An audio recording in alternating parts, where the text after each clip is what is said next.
السلام عليكم ورحمة الله.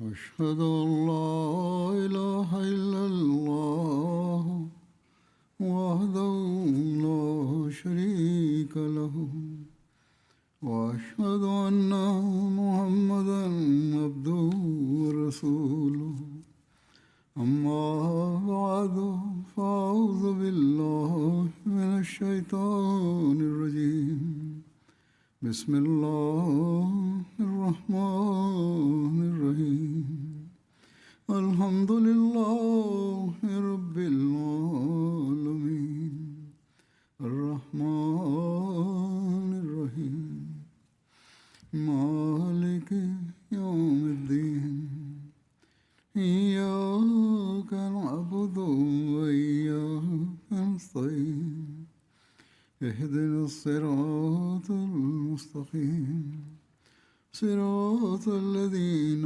أنعمت عليهم غير المغضوب عليهم ولا الضالين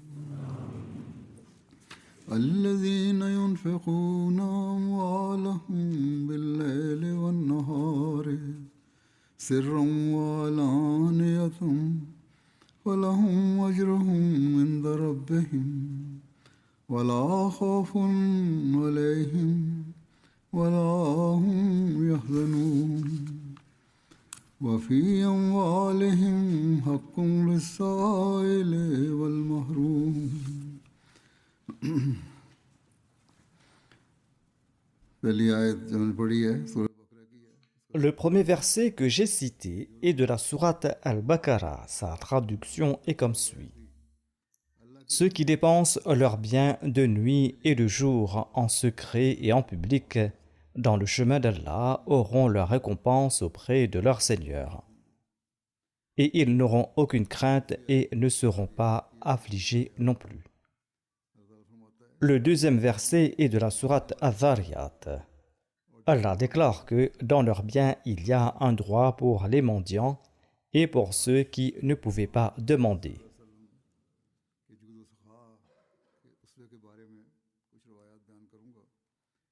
Aujourd'hui, je vais relater quelques récits concernant l'exemple de générosité et de munificence du saint prophète Mohammed sallallahu alayhi wa sallam.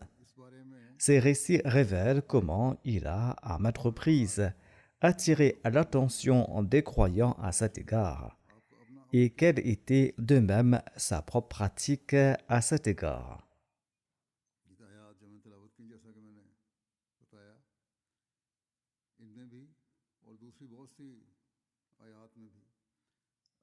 Dans ces versets que j'ai récités, comme je l'ai mentionné, ainsi que dans de nombreux autres versets, Allah a tiré l'attention sur l'accomplissement des droits d'Allah et des droits des serviteurs d'Allah, sur la satisfaction des besoins religieux, ainsi que sur la satisfaction des besoins des nécessiteux. Et sous cette injonction, le saint prophète Mohammed sallallahu alayhi wa sallam a également attiré l'attention du véritable croyant sur ce point. Et surtout, il a présenté son propre exemple à cet égard, nous montrant ainsi à travers sa conduite une illustration pratique des commandements d'Allah le Tout-Puissant. Ce n'était donc pas seulement une vertu, mais chaque instant de sa vie était conforme au Saint-Coran. C'est pourquoi Aïcha radhiyallahu anha avait dit à propos de ses qualités que Kana khuluquhul Qur'an, signifiant que les qualités du saint prophète Mohammed lui étaient entièrement conformes au Saint-Coran. Ainsi, quelle que soit la vertu que l'on prenne, il en était la plus haute illustration, un exemple inégalable. Quoi qu'il en soit, comme je l'ai dit, je présenterai aujourd'hui des récits concernant la qualité de générosité et de leurs gestes qu'ils manifestaient. Anas a rapporté que le saint prophète Mohammed sallallahu alayhi wa sallam avait l'habitude de prier en ces termes. Il disait « Allahumma inni a'udhu bika min al-bukhri wal-kasli wa ardhali al-umar wa azab al-qabr wa fitnat al-mahya wal-mamat » Ô Allah, je cherche refuge auprès de toi contre l'avarice et la paresse, la vieillesse décrépite, le châtiment de la tombe et les épreuves de la vie et de la mort. De même, voici une invocation à ce sujet. Anas a rapporté que le saint prophète Mohammed sallallahu alayhi wa sallam récitait cette invocation. Allahumma inni a'udhu bika min al-hammi wal-hazan wal-azzi wal-kasr wal-jubni wal-bukhl wal-dhalaïdayn wa ghalabati ar-rijal. Oh Allah, je cherche refuge auprès de toi contre l'anxiété et la tristesse, contre l'impuissance et la paresse, contre la lâcheté et l'avarice, contre le lourd fardeau des dettes et la domination des hommes.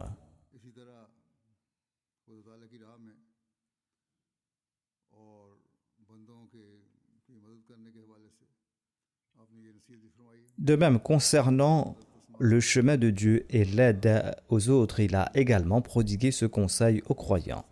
Asma radhiyallahu anha a rapporté que l'envoyé d'Allah sallallahu alayhi wa sallam a conseillé ceci: ne garde pas la bourse fermée. Ouvre ta bourse, sinon tu en seras privé.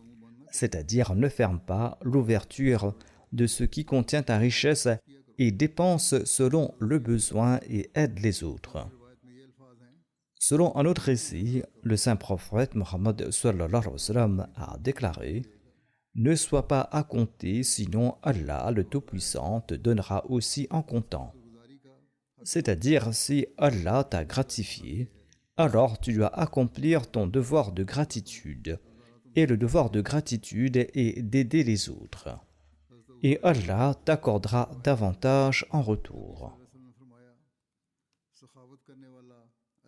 Abu Huraira radhiyallahu anhu rapporte que l'envoyé d'Allah sallallahu alayhi wa sallam a déclaré: le généreux est proche d'Allah, proche du paradis, proche des gens, et il est loin du feu de l'enfer.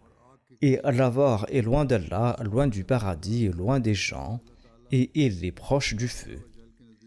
Un ignorant généreux est plus aimé d'Allah que l'adorateur avare. Ainsi donc, si l'avare est un adorateur, mais qu'en face de lui se trouve un ignorant généreux, alors Allah, le Tout-Puissant, préfère ce dernier.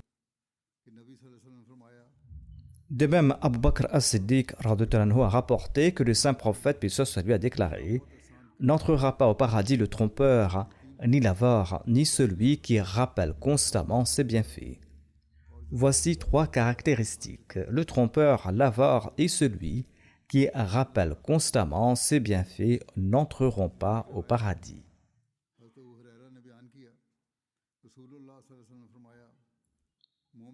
De même, un hadith rapporté par Abu Huraira se lit ainsi: le saint prophète, paix soit sur lui, a dit que le croyant est simple d'esprit et généreux, tandis que le pervers est un trompeur et il est vil. Or, par simple d'esprit, il ne faut pas entendre, comme certaines personnes de notre langue le comprennent, que cela signifie quelqu'un qui manque d'intelligence. Au contraire, il est dit à propos du croyant qu'il est très avancé en perspicacité. Et la perspicacité du croyant est d'une grande importance. Et il convient d'être vigilant à cet égard.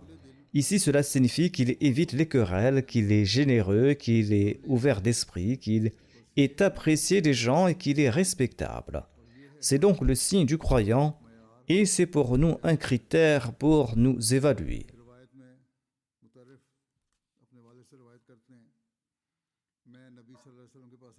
Dans un récit, Mu'tarif rapporte de son père: je suis venu auprès du saint prophète Mohammed paix soit sur lui, tandis qu'il a récité la sourate Al-Hakum Takathur. Et il a dit: le fils d'Adam déclare ma richesse, ma richesse. C'est-à-dire que l'homme riche dit que cette richesse m'appartient, ceci est ma richesse. Il a dit: ô fils d'Adam, ton bien est ce que tu as consommé, ce que tu as mangé, et ce que tu as usé en le portant, ou ce que tu as donné en aumône et envoyé en avant. Ainsi, le meilleur bien, a-t-il dit, est ce que vous avez dépensé, mais le meilleur bien est celui que vous avez donné en aumône, et que vous avez présenté à Allah le Tout-Puissant, que vous avez présenté pour accomplir les droits des serviteurs d'Allah que vous avez dépensés dans sa voie. Ces biens vous seront rendus multipliés plusieurs fois dans l'au-delà.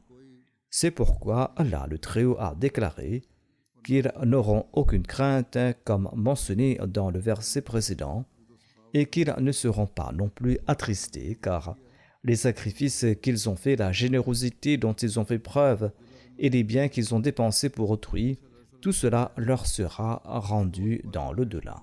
Abdullah bin Mas'ud disait que l'envoyé d'Allah, paix soit lui, a dit « Il n'est permis d'envier que deux personnes.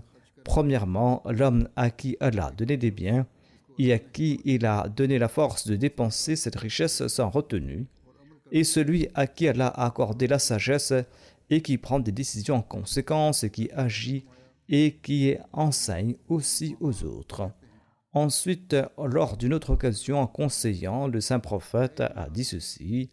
Ce rapport est cité par Abu Umama qui a déclaré que le messager d'Allah, paix soit lui, a déclaré « Ô fils d'Adam, il est préférable pour toi de dépenser ce qui excède tes besoins. Allah vous a offert des richesses, vous devez certes en satisfaire vos besoins, mais dépenser l'excédent de richesse et la retenir est mauvais pour vous. Vous ne serez pas blâmé d'avoir gardé ce qui est suffisant pour vos besoins. On ne vous demandera pas pourquoi vous avez conservé de l'argent pour satisfaire vos besoins. Et commencez par ceux dont l'entretien est votre responsabilité. La méthode de dépense est la suivante. Ceux qui sont sous votre responsabilité, vos enfants, votre femme, vos proches, vos parents ou ceux dont l'entretien vous ont été confiés, sont les premiers à avoir droit à l'aide de votre richesse. Ensuite, il a déclaré que la main qui donne est meilleure que la main qui reçoit. Abdullah bin Mas'ud a déclaré, le saint prophète Mohammed lui a dit « Qui parmi vous aime la richesse de son héritier plus que sa propre richesse ? Y a-t-il quelqu'un qui dise que la richesse que je laisse à mon héritier m'est plus chère que ce que je garde pour moi ou ce que je dépense pour moi-même ?» Les gens ont dit au messager d'Allah, il n'y a personne parmi nous qui n'aime pas sa propre richesse. Ce que nous possédons nous est plus cher.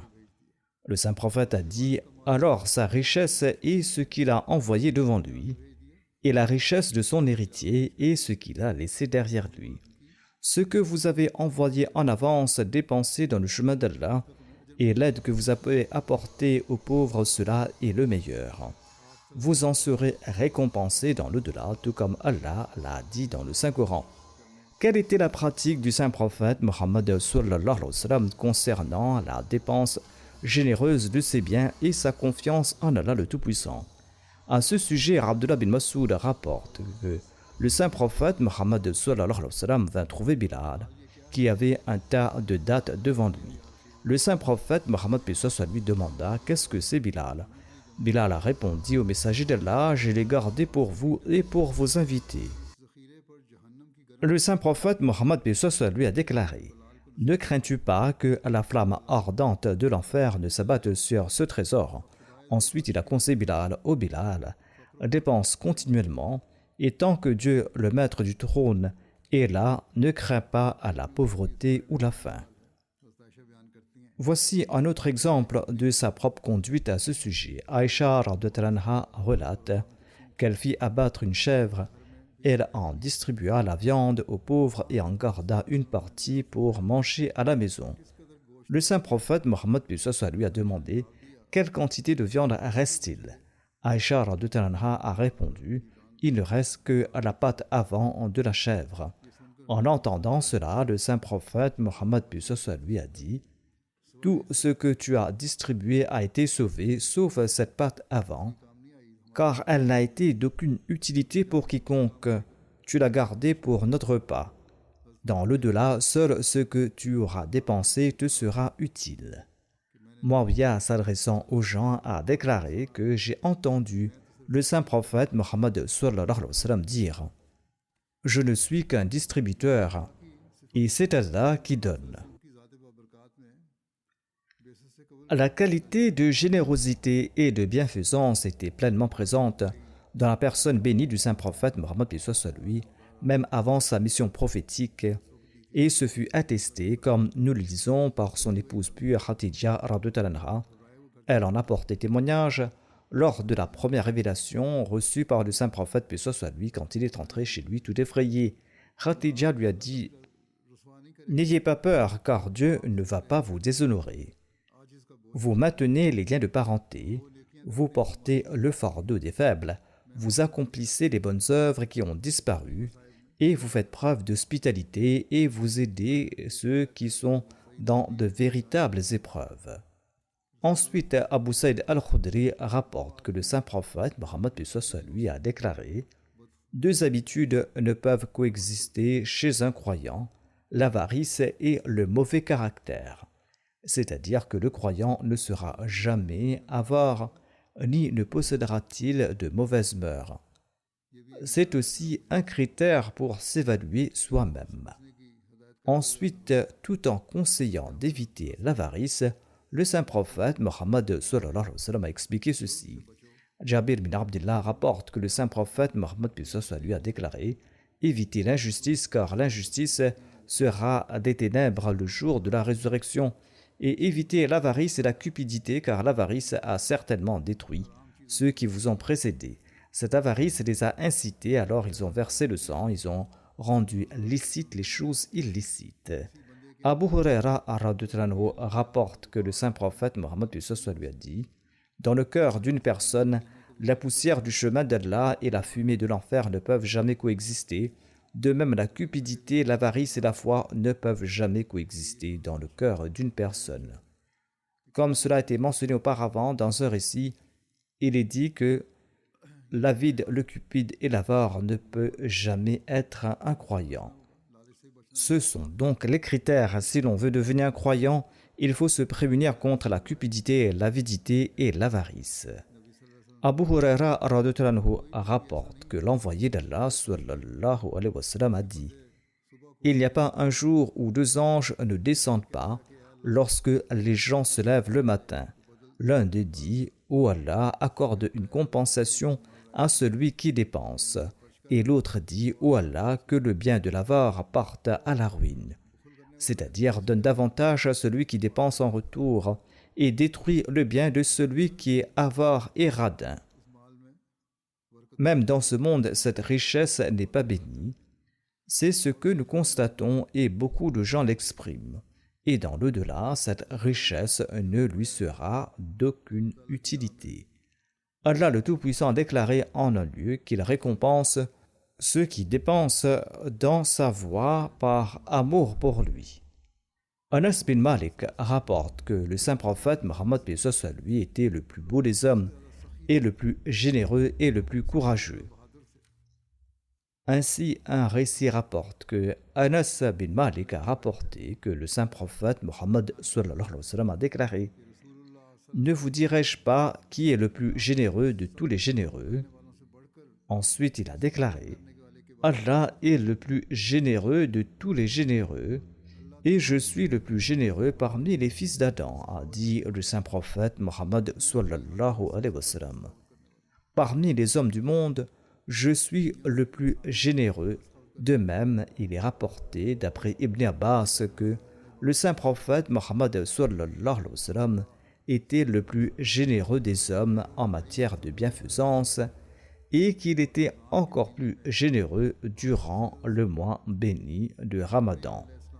L'ange Gabriel alayhi salam le rencontrait chaque année au cours du mois du Ramadan jusqu'à ce que le Ramadan soit terminé. Le messager d'Allah sallallahu alayhi wa sallam lui récitait le Saint-Coran. Quand Gabriel le rencontrait, le saint prophète paix soit lui était plus généreux dans le bien et la bonté qu'un vent impétueux.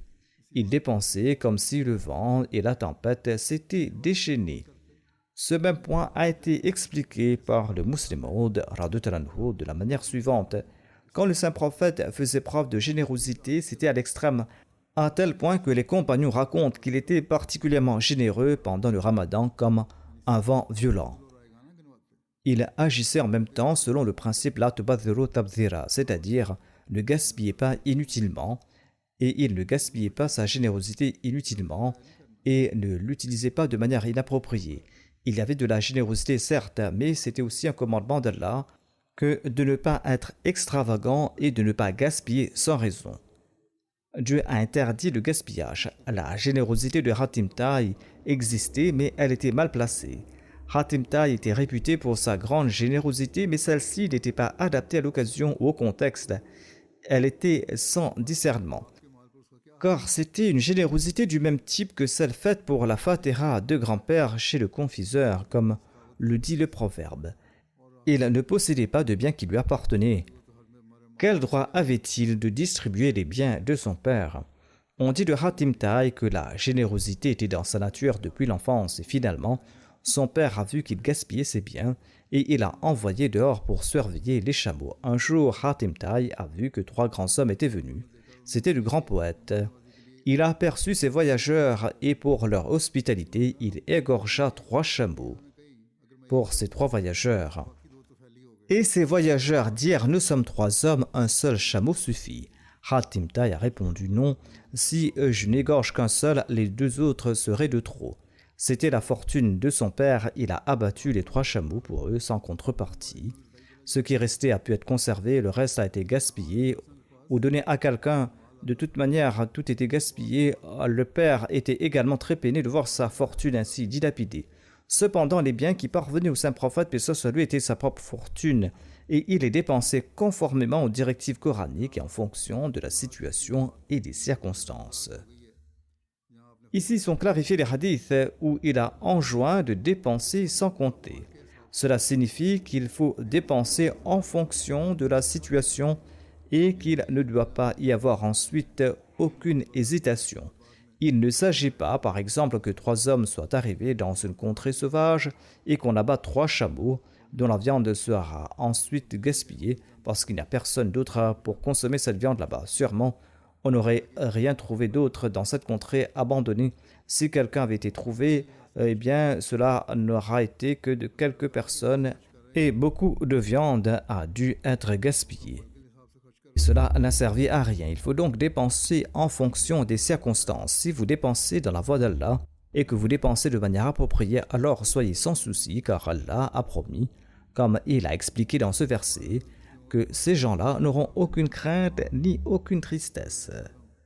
Quoi qu'il en soit, Hadrat Muslim Maud déclare qu'en comparaison, le saint prophète, paix sur lui, était d'une part si généreux que, comme cela a été rapporté, les compagnons disaient qu'il faisait preuve d'une telle générosité pendant les jours du Ramadan que c'était comme une rafale de vent qui soufflait, mais d'autre part, il était quelqu'un qui dépensait avec prudence.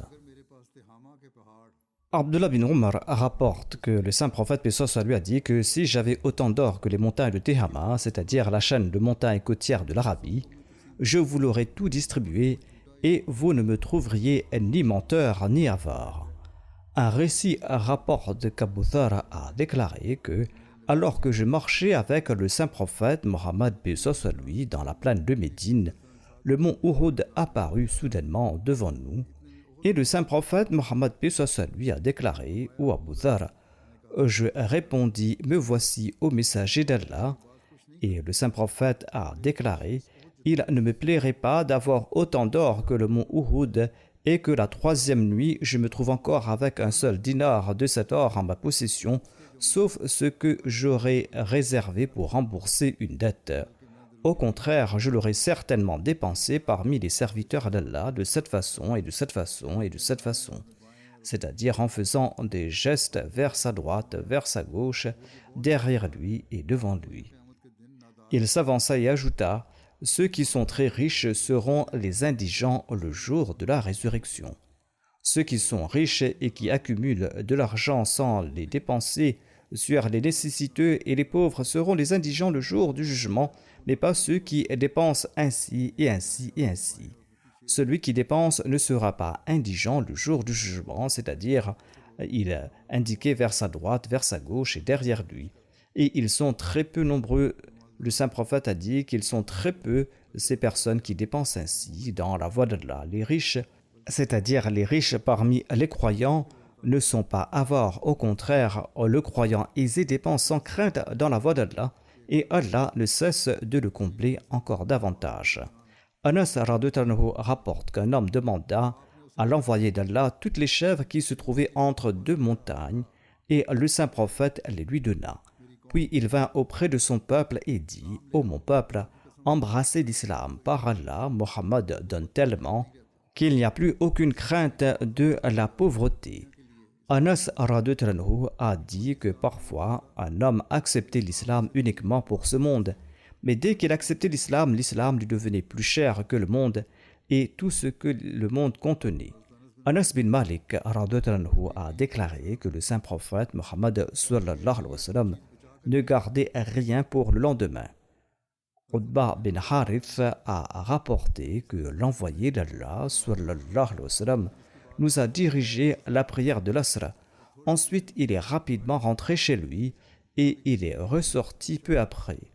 Le rapporteur a déclaré: je lui ai demandé, ou bien quelqu'un d'autre lui a demandé, et le saint prophète Mohammed lui a répondu que j'avais laissé à la maison un morceau d'or provenant de l'argent de l'aumône et je n'ai pas aimé qu'il reste en ma possession toute la nuit, c'est pourquoi je l'ai partagé. Salama a rapporté que le messager d'Allah sallallahu alayhi wa sallam est venu me voir et son visage était marqué par une vive émotion. Salama a rapporté: j'ai pensé que c'était dû à une affliction ou une douleur. Elle raconte: j'ai demandé au messager d'Allah sallallahu alayhi wa sallam: je vois votre physionomie altérée. Est-ce à cause d'une peine, d'une souffrance quelconque? Il a dit: non, c'est à cause de ces 7 dinars qui nous sont parvenus hier soir. La nuit est passée sans que nous les ayons dépensés. Je les avais oubliés dans un coin du lit et quand je m'en suis souvenu, une vive inquiétude m'a pris. Uqba a rapporté: j'ai prié à la prière de l'Asr à Médine derrière l'envoyé d'Allah sallallahu alayhi wa sallam. L'envoyé d'Allah, paix soit sur lui, a prononcé le salut final et il s'est levé rapidement en enjambant les nuques des gens pour se diriger vers la chambre de ses épouses. Les gens furent troublés par sa précipitation, puis il sortit vers eux et vit qu'ils étaient surpris par sa hâte. Là-dessus, le saint prophète, paix soit sur lui, a dit: j'avais de l'or dont je me suis souvenu et je n'aimais pas qu'il détourne mon attention du souvenir d'Allah. C'est pourquoi j'ai demandé qu'on le distribue. Le Messie premier d'Islam déclare que tel était l'état du saint prophète Mohammed sallallahu alayhi wa sallam. Il donnait généreusement tout ce qu'il possédait. Une fois, il y avait une pièce dans sa maison, il l'a pris et l'a distribuée.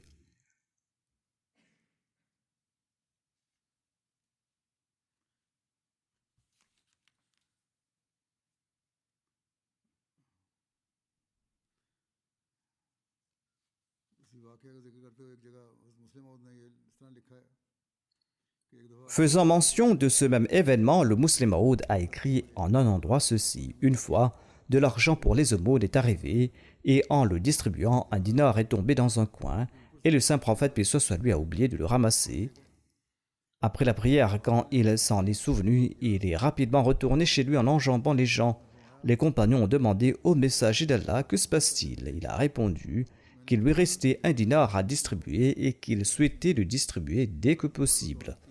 En somme, malgré la richesse et malgré la fortune, le saint prophète, paix soit lui, manifestait une telle absence de convoitise et un tel détachement que l'on était étonné de voir qu'il distribuait tout ce qu'il recevait dans la voie d'Allah. Anas a rapporté que des richesses furent apportées au saint prophète, paix soit lui, de Bahreïn. Il a déclaré: déposez-les dans la mosquée. C'était la plus grande quantité de richesses qui ait jamais été apportée au messager d'Allah sallallahu alayhi wa sallam. Le messager d'Allah sallallahu alayhi wa sallam est sorti pour la prière et il n'a pas prêté attention à ses biens, à cette richesse. Quand il a terminé sa prière, il est venu vers ses biens et il donnait à quiconque il voyait. Sur ce, Abbas est venu à sa rencontre. Il a dit au messager d'Allah: donnez-moi aussi, car j'avais payé ma rançon le jour de Badr ainsi que celle d'Aqil. Il s'agissait d'Aqil bin Abu Talib, le neveu d'Abbas. Le saint prophète Mohammed sallallahu alayhi wa sallam lui a dit de prendre une partie. Il remplit alors ses vêtements à pleine main, puis il tenta de soulever ses biens, mais il n'a pas pu le faire. Il a alors dit au messager d'Allah: ordonnez à quelqu'un de me le soulever. Il a dit non, cela n'est pas possible. Il a dit: alors soulevez-le et mettez-le sur moi. L'envoyé d'Allah, paix soit sur lui, a répondu « Non, cela n'est pas possible non plus ». Là-dessus, Abbas en a retiré une partie. Puis il a commencé à soulever ses biens, mais il n'a pas pu le faire. Il a dit au messager d'Allah, ordonnez à quelqu'un de me le faire porter. Il a dit non. Sur ce, Abbas a déclaré, alors soulevez-le vous-même et mettez-le sur moi. Le saint prophète a dit non. Et il en a sorti un peu plus. Ensuite, il a soulevé cela et l'a posé sur son épaule et il s'en est allé. Quand il est parti, le messager d'Allah, paix soit sur lui, n'a cessé de le regarder jusqu'à ce qu'il disparaisse de sa vue. À chaque occasion, le saint prophète exhortait ses compagnons à la modération. Il a dit d'accord, je t'en offre, prends-en, mais avec modération. Même s'il s'agit d'un proche parent, il faut faire preuve de modération. Prenez autant que nécessaire, il ne faut pas en prendre trop. À la fin de ce hadith, le rapporteur a également écrit que le saint prophète, paix soit sur lui, était surpris par son avidité. Ceci est la propre impression de ce rapporteur. Il se peut que le saint prophète, paix soit sur lui, ne le regardait pas parce qu'il était étonné de son avidité, mais qu'il se soit plutôt souvenu de l'époque de pauvreté qui était l'ancienne condition des compagnons, et en y réfléchissant, il a observé longuement, pensant à la manière dont ces gens avaient fait des sacrifices et comment ils avaient traversé la pauvreté et comment aujourd'hui Allah comble ces gens. Divers commentateurs ont également qualifié cela de propre pensée de ce rapporteur et non pas que le saint prophète, paix soit sur lui, se soit étonné de son avidité. Au contraire, les commentateurs ont écrit sur d'autres réflexions. Jabir bin Abdullah rapporte qu'il ne s'est jamais arrivé qu'on ait demandé quelque chose au messager d'Allah, paix soit sur lui, et qu'il ait refusé. Sahal bin Sa'ad a dit que le messager d'Allah, paix soit sur lui, était très pudique. Chaque fois qu'on lui demandait quelque chose, il l'accordait. Ibn Khaythama rapporte d'Ali que lorsque Ali décrivait les qualités du messager d'Allah, sallallahu alayhi wa sallam, il disait qu'il était le plus généreux de tous les hommes en matière de dons. Sahal bin Sa'ad a rapporté qu'une femme apporta une bourda, c'est-à-dire une sorte de manteau ou châle, et cette femme a dit au messager d'Allah, sallallahu alayhi wa sallam, ô envoyé d'Allah, j'ai tissé ce tissu pour vous de mes propres mains, afin que vous l'apportiez. L'envoyé d'Allah, paix soit sur lui, a pris ce tissu comme s'il en avait besoin. Puis il vint à nous portant ce même vêtement noué comme un izar, comme un pagne. Une personne parmi l'assemblée a déclaré au messager d'Allah, donnez-moi ce vêtement pour le porter. Le saint prophète Mohammed, paix soit sur lui, répondit d'accord. L'envoyé d'Allah, paix soit sur lui, resta assis un moment dans l'assemblée, puis il rentra et le plia et l'envoya à cet homme. Le prophète revint vêtu d'un autre habit. Les gens dirent à l'homme, tu as mal agi en le lui demandant. Tu sais qu'il ne rejette pas le suppliant. Alors cette personne a déclaré par Dieu, je l'ai demandé pour qu'elle me serve de linceul quand je mourrai. Et il est écrit que cette même étoffe fut ensuite utilisée comme son linceul, comme l'avait dit Sahal. Selon un autre récit, il est dit que Miswar bin Makhrama a rapporté ceci. Le saint prophète Mohammed sallallahu alayhi wa sallam a distribué quelques tuniques et n'en a donné aucune à Makhrama. Makhrama a dit à son fils, « Ô mon fils, viens avec moi chez le messager d'Allah sallallahu alayhi wa sallam. » Ainsi donc j'ai accompagné mon père. C'est son fils Miswar qui rapporte cela. Son père lui a dit « Entre et fais venir le saint prophète Mohammed sallallahu alayhi wa sallam. » J'étais petit, dit Miswar. Je suis entré et j'ai appelé l'envoyé d'Allah sallallahu alayhi wa sallam et je lui ai dit que mon père était venu. Il est sorti pour le rencontrer et l'une des tuniques était dans sa main. Il a dit « Je l'avais gardée pour toi. » Tu étais venu pour te plaindre, n'est-ce pas? Avant qu'il n'exprime sa plainte, il lui a donné cette étoffe en disant « Je l'avais gardée pour toi. » Le narrateur déclare qu'il a regardé Makhrama et il a dit « Ce châle est pour toi. » Et Makhrama s'en est réjoui. Selon un autre récit, l'envoyé d'Allah, paix soit sur lui, avait reconnu la voix de Makhrama et il est sorti. Au lieu que le fils entre, le saint prophète, paix soit sur lui, est lui-même sorti. Il avait un manteau et il lui montrait ses qualités en disant que je l'ai gardé pour toi. Anas bin Malik rapporte: j'étais en marche avec le messager d'Allah, paix soit lui, et il portait un manteau du Najran dont le bord était rugueux. Un bédouin l'a abordé et a tiré très fort sur son châle.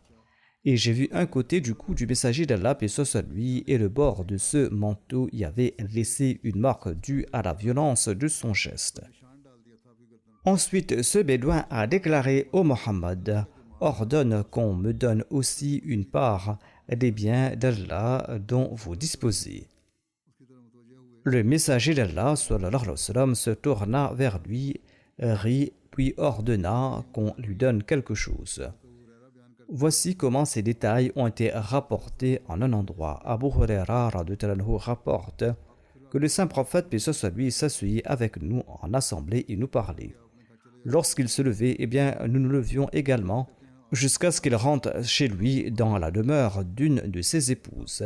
Il raconte qu'un jour, il nous parlait, et lorsqu'il se leva, nous nous levâmes avec lui, et nous avons vu un bédouin qui l'a saisi et l'a tiré par son manteau. Suite à cela, son cou est devenu rouge. Abu Huraira rapporte que le manteau du saint prophète, paix soit lui, était très rugueux.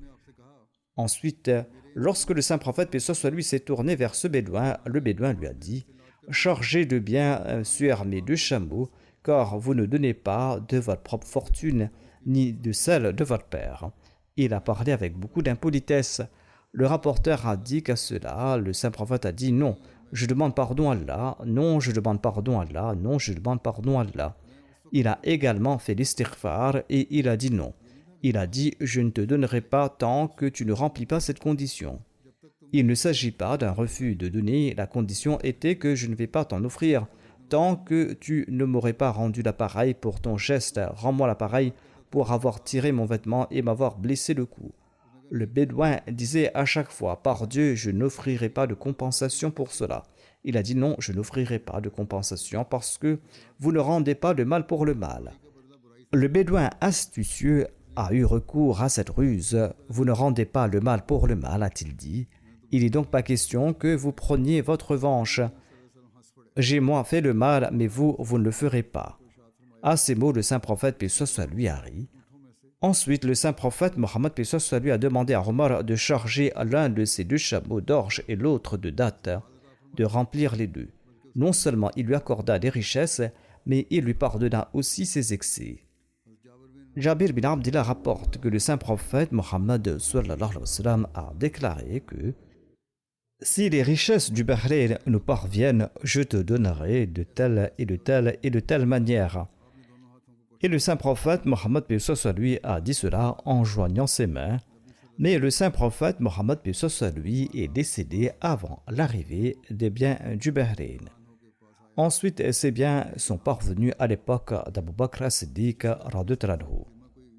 Il a ordonné qu'un crieur public d'annoncer que quiconque avait une promesse ou une dette à réclamer auprès du saint prophète, paix soit lui, devait se présenter. Là-dessus, dit Abbas, je me suis présenté et j'ai humblement dit que le saint prophète, paix soit lui, avait dit que si les richesses du Bahreïn arrivaient, il me donnerait ceci, cela et cela. Là-dessus, Abu Bakr a pris une poignée et l'a remplie en joignant ses 2 mains. Ensuite, il m'a demandé de compter cela. Et j'ai donc compté et il s'avérait qu'il y avait 500 dirhams. Ensuite, il a dit de prendre le double de cette somme. Ce bien avait été envoyé du Bahreïn par Ala bin Hadrami, que le saint prophète avait nommé gouverneur du Bahreïn. Et Ala était resté à ce poste même après le saint prophète Mohammed sallallahu alayhi wa sallam. Harun bin Riyab rapporte qu'un jour, 70 000 dirhams sont parvenus au saint prophète Mohammed paix soit lui. C'était la plus grande somme d'argent qu'il ait jamais reçue et ces biens furent ensuite placés sur une natte. Ensuite, le saint prophète paix soit lui se leva pour les distribuer et il ne renvoya jamais les mains vides aucun solliciteur qui se présentait et il a distribué l'intégralité de cette richesse. Ceci est rapporté dans ce récit, mais des richesses encore plus importantes que celles-ci ont continué d'arriver. Peut-être que c'est le plus grand bien selon le savoir de ce rapporteur ou bien le plus grand bien jusqu'au moment où ce récit est rapporté. car la narration précédente mentionnait un bienvenu du Bahreïn et qui était beaucoup plus important. Abu Huraira rapporte un homme vint auprès du saint prophète, paix soit lui, lui demanda quelque chose. Le saint prophète, paix soit lui, lui donna un demi-wask de céréales qu'il avait emprunté. Un wask équivaut à environ 60 sa, et un sa est égal à 2 sers et demi. Ensuite, lorsque la personne qui avait prêté l'argent est venue réclamer son dû, il lui a donné un wask en disant la moitié est pour le remboursement de sa dette et l'autre moitié en guise de cadeau. C'est la meilleure façon de rembourser une dette. Un demi-wasak de céréales avait été emprunté et le débiteur a remis un wasak entier à son créancier, et c'est la meilleure façon de rembourser une dette et non de tergiverser même pour le remboursement du capital. Sahal bin Sa'd al-Sa'idi rapporte qu'une tunique en laine de couleur noire fut confectionnée pour le messager d'Allah sallallahu alayhi wa sallam. Un jour, il se présenta parmi les compagnons portant cette tunique et il dit « Ne voyez-vous pas à quel point elle est belle ?» Un villageois a supplié au messager d'Allah que mes parents soient sacrifiés pour vous. Accordez-moi cette tunique. Et il n'est jamais arrivé que quelque chose ait été demandé au saint prophète Mohammed paix soit lui et qu'il ait refusé. Le saint prophète paix soit lui a retiré sa tunique et la lui a donnée.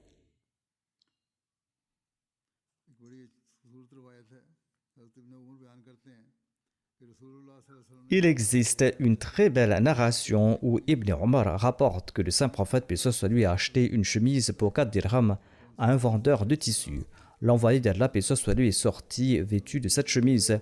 Un homme parmi les Ansar a déclaré au messager d'Allah « Revêtez-moi de cette chemise, qu'Allah vous revête des vêtements du paradis. » Le saint prophète paix soit lui a enlevé cette chemise et Allah lui a donné. Ensuite, il s'est rendu chez le commerçant et lui a acheté une autre chemise pour 4 dirhams. Il lui restait 2 dirhams. Il possédait 10 dirhams. Il a acheté la première chemise pour 4 dirhams et la seconde pour 4 dirhams. Et il lui restait 2 dirhams. En revenant, il a aperçu une esclave en pleurs sur le chemin. Il lui a demandé la raison de ses pleurs. Elle a dit « Ô messager d'Allah, mes maîtres m'avaient envoyé avec 2 dirhams pour que j'achète de la farine.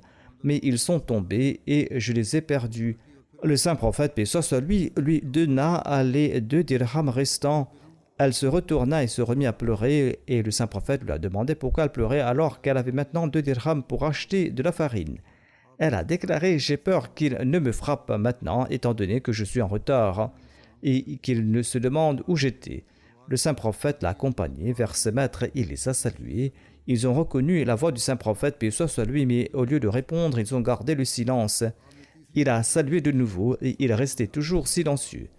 C'est-à-dire les gens de la maison, il a salué une 3e fois. À ce moment-là, ils ont répondu à son salut et il leur a demandé « N'avez-vous pas entendu le salut la première fois ?» Ils ont répondu « Nous avions entendu, mais nous avons préféré que vous ne cessiez à nous accorder la paix et à nous envoyer ces salutations maintes et maintes fois. » Tel était le désir de ses compagnons. Ensuite, ils ont déclaré « Ô messager d'Allah, que nos pères et nos mères vous soient sacrifiés, pourquoi êtes-vous venus ?»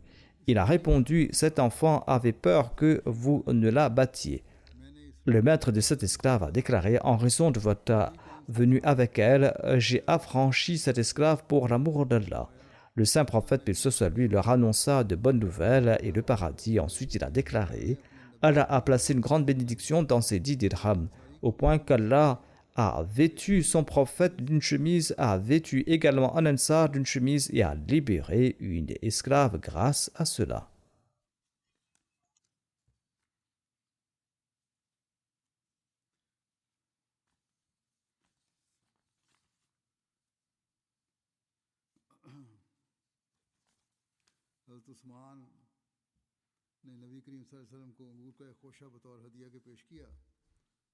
Othman a offert au saint prophète, paix soit lui, une grappe de raisin en cadeau. Selon un autre récit, il s'agissait d'une grappe de dattes. Dans un récit, on trouve mention de raisins et dans un autre récit, des dattes. En tout cas, un mendiant est venu, le saint prophète lui a offert cette grappe. Othman l'a achetée pour 1 dirham. Il avait apporté cette grappe, c'était peut-être d'un type spécial de dattes, des dattes de bonne qualité. Il a acheté à ce mendiant pour 1 dirham et l'a présenté de nouveau au saint prophète.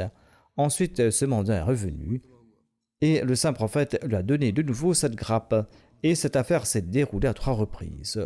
Othman a acheté cette grappe, présenté cela au saint prophète et le mendiant venait demander de nouveau et le saint prophète lui donnait de nouveau cette grappe. Finalement, le saint prophète avec douceur a dit à ce mendiant ou un tel: es-tu un quémandeur ou un commerçant? Tu es venu mendier, mais les mendiants n'agissent pas ainsi. Toi, tu gagnes même des dirhams et tu pratiques ce commerce. Le saint prophète n'a pas refusé, mais il l'exhorta avec une grande sagesse, lui disant que cet acte qu'il accomplissait n'était pas approprié. Abdullah bin Salam raconte que lorsqu'Allah a voulu guider Zayd bin Sarana, celui-ci a déclaré que toutes les marques de la Naboua m'apparurent sur le visage béni du saint prophète Mohammed paix soit sur lui, à l'exception de 2 choses pour lesquelles je n'étais pas certain qu'elles fussent en lui ou non. L'une d'elles est que la clémence de ce prophète l'emportera sur sa colère. La deuxième est que plus on le traitera avec ignorance, plus il grandira en clémence et en tolérance. Et je cherchais l'occasion de tester également ces signes. En tout cas, c'était la deuxième caractéristique que je voulais tester, mais l'occasion se présenta ainsi. Zayd bin Sana rapporte qu'un jour, le saint prophète, paix soit lui, sortit de chez lui accompagné d'Ali bin Abi Talib. Un cavalier arriva qui semblait être un bédouin, c'est-à-dire un homme de la campagne. Il dit au messager d'Allah, sallallahu alayhi wa sallam, les habitants du village Banu Foulan de la tribu Bousra sont devenus musulmans et je leur avais dit que s'ils devenaient musulmans, ils recevraient d'abondantes provisions. Maintenant, en raison du manque de pluie, ils sont confrontés à la famine et à la rigueur. Ô messager d'Allah, je crains qu'ils n'abandonnent l'islam par cupidité et avidité, tout comme ils étaient devenus musulmans par convoitise pour l'abondance des subsistances. Si vous avez la bonté et jugez-la opportun, aidez-les et rassurez-les en leur envoyant quelque chose. Le saint prophète regarda cette personne et Ali, qui était avec le prophète, fit également remarquer qu'il n'avait rien envoyé immédiatement pour les aider. Zayd bin Sana a déclaré que je m'étais approché de l'envoyé d'Allah, paix soit sur lui, et je l'observais. J'étais debout tout près et j'ai dit au Mohammed sallallahu alayhi wa sallam: pouvez-vous vendre les dattes du jardin des Banu Foulan sous condition d'une quantité et d'une durée déterminée? Le saint prophète a dit aux Juifs, ce Sana était un Juif, il a dit: à la condition d'une quantité et d'une durée convenue, je peux vendre des dattes, mais je ne peux pas accepter que ces dattes proviennent exclusivement du jardin de la famille des Banu Foulan. Le Juif a dit d'accord, et il a conclu ce marché avec moi. J'ai ouvert ma bourse et je lui ai donné 80 mithqal d'or en avance, afin qu'il me livrât telle quantité de dattes à un moment convenu. Un mithqal pèse environ 4 grammes et quart. Le saint prophète, paix soit lui, a donné cet or à cette personne qui était venue demander de l'aide. Et il a dit: distribue cela équitablement parmi ces personnes en difficulté et aide ces personnes par l'intermédiaire de cet or. Zayd bin Sana raconte qu'il restait encore 2 ou 3 jours avant la date d'échéance fixée et je suis venu le voir et j'ai saisi le col du saint prophète, paix soit lui, et j'ai tiré sa cape et faisant semblant d'être très en colère, j'ai dit: ô Mohammed sallallahu alayhi wa sallam, n'allez-vous pas vous acquitter de ma dette? Par Allah, je connais très bien cette habitude des Banu Abdul Muttalib d'être de très mauvais payeurs de dettes, et je suis également au courant de votre habitude à temporiser. Pourtant, cette question ne se posait même pas, mais de toute façon, c'était un ennemi à ce moment-là, et il y avait de l'inimitié dans son cœur, et il voulait tester peut-être le saint prophète Mohammed paix soit sur lui. Quoi qu'il en soit, il a fait cela. Il a dit: j'en ai fait l'expérience. Et il dit que je regardais Omar qui était tout près et ses yeux sous l'effet de la colère tournaient comme une toupie. Omar m'a regardé avec une vive colère et un regard furieux. Il a dit: ô ennemi d'Allah, est-ce que tu parles ainsi au messager d'Allah sallallahu alayhi wa sallam, comme je l'entends? Et est-ce que tu te comportes avec une telle insolence que je vois? Je jure par ce Dieu qui l'a envoyé avec la vérité. Si je ne craignais pas, je t'aurais tranché la tête avec mon épée. Pendant ce temps, le saint prophète, paix soit sur lui, regardait Omar avec une grande sérénité, un calme rassurant et souriait. Ensuite, le saint prophète a dit: Omar, au lieu de cette colère, lui et moi sommes plus dignes que tu me demandes de la bonté dans le paiement et que tu lui demandes de la bonté dans sa réclamation. Ô Omar, emmène-le et donne-lui son droit et donne lui-même 20 sars de dattes supplémentaires. J'ai demandé à Omar: pourquoi ce supplément de date? Il a répondu que le saint prophète, paix soit lui, m'avait ordonné de te payer plus en échange de la dureté que tu avais exercée. J'ai dit à Omar, sais-tu qui je suis? Omar a répondu, non, je ne sais pas qui tu es. J'ai dit que je suis Zayd bin Sana. Omar a demandé ce Hibr, c'est-à-dire ce grand savant des Juifs. J'ai répondu oui, le savant des Juifs. Sur ce, Omar a déclaré, étant un si grand savant, pourquoi as-tu adopté cette insolence envers le messager d'Allah, paix soit lui?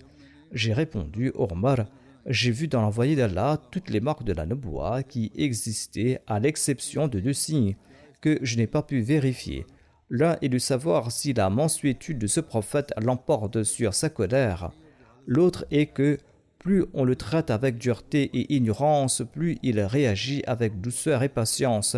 J'ai donc testé ces 2 qualités. Ô Omar, je te prends à témoin que je suis satisfait d'avoir Allah comme mon Seigneur, l'islam comme ma religion et Mohammed sallallahu alayhi wa sallam comme mon prophète, et je te prends à témoin que la moitié de ma richesse, car je suis une personne aisée, eh bien la moitié de ma richesse est une aumône pour la Ummah du saint prophète.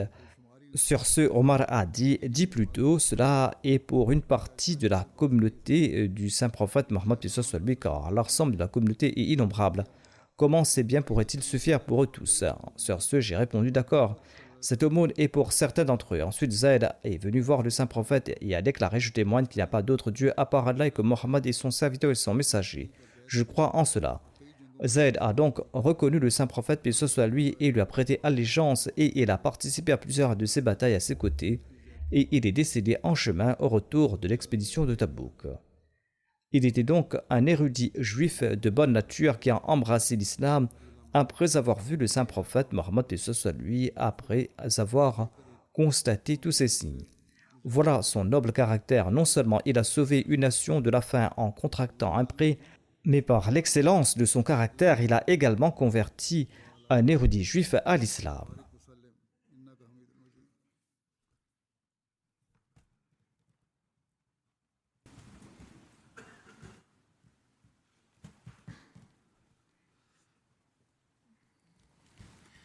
Alhamdulillah. الحمد لله نحمده ونستعينه ونستغفره ونؤمن به ونتوكل عليه ونعوذ بالله من شرور أنفسنا ومن سيئات أعمالنا من يهده الله فلا مضل له ومن يضلل فلا هادي له ونشهد أن لا إله إلا الله ونشهد أن محمدا عبده ورسوله عباد الله رحمكم الله إن الله يأمر بالعدل والإحسان وإيتاء ذي القربى وينهى عن الفحشاء والمنكر والبغي يعظكم لعلكم تذكرون اذكروا الله يذكركم وادعوه يستجب لكم ولذكر الله أكبر